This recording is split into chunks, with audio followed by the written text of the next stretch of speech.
Hey guys, it's the Shintita back again with a maths video. So before I continue, I would like you guys to firstly watch my past videos. The previous one was all about example, and I would like you guys to have a good foundation before we move into today's video. And also make sure you watch my introduction video to finance so that you can master the formulas, and I have tricks to be able to differentiate between simple interest and compound interest. So without any further ado, let's just start with today's video. So this is finance specifically for grade 10, for grade 11 and grade 12. So sorry for grade 10s, but just have to move to another level. Okay, so the reason why I'm saying this is for grade 11 and grade 12 is because the things that I'm going to say in this video are for specifically grade 11 and grade 12, obviously. Obviously, sorry. Okay, so let's begin. So today we're going to look at different compounding periods, so this is really simple and just straightforward, just so simple, so simple. You know the words, you are able to know what you're going to do. Master the words, you know what to do in the formula.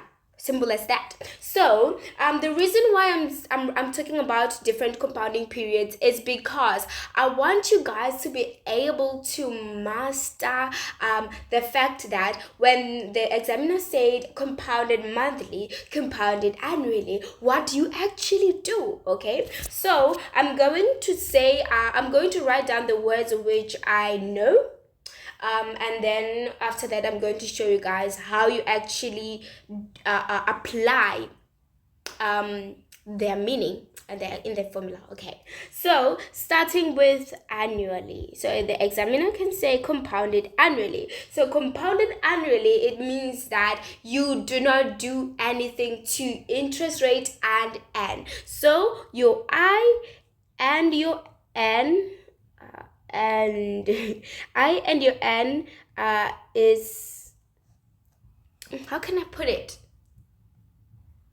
doesn't change. Or let me just say it doesn't change. Yeah, it doesn't change. So that's for grade 10. This is specifically for grade 10. You did it last year. Now moving to the second one, which is semi-annually, and this one can also be half yearly, yearly. So in this one, what you need to know is that your interest rate, you're going to divide it by 2, and your number of years, you're going to multiply it by 2. Simple as that. It just states that in your formula, in your interest rate, you divide it by 2, and your number of years, you multiply by 2. Semi, guys, remember, half is divided by 2. Semi is divided by 2. So that's how you need to be able to master this. Now moving to the other one, which is quarterly. So quarterly. So in this one, quarters, how many quarters do I have in a loaf of bread? I have 4. So that means that my interest rate, I'm going to divide it by 4, but then at the same time, my number of years, I'm going to multiply it by 4. I'm going to multiply it by 4. Remember, you do this simultaneously in your formula. Are we good? And then now moving to monthly. How many months do I have in a year? I have 12 months. So my interest, I'm going to divide it by 12, and then my number of years, I'm going to multiply it by 12. Simple as that. Are we good?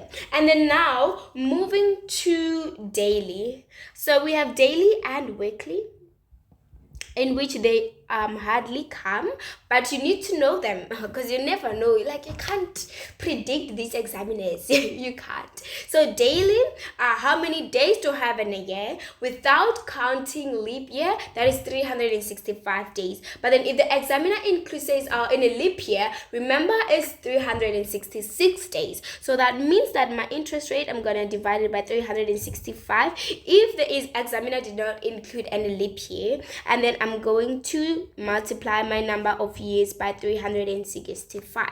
Okay, and now we have another one, which is monthly. No, it's not monthly, it's weekly, sorry. Weekly. So in a year we have 52 weeks. So my interest rate, I'm going to divide it by 52. I'm going to multiply it to divide it by 52.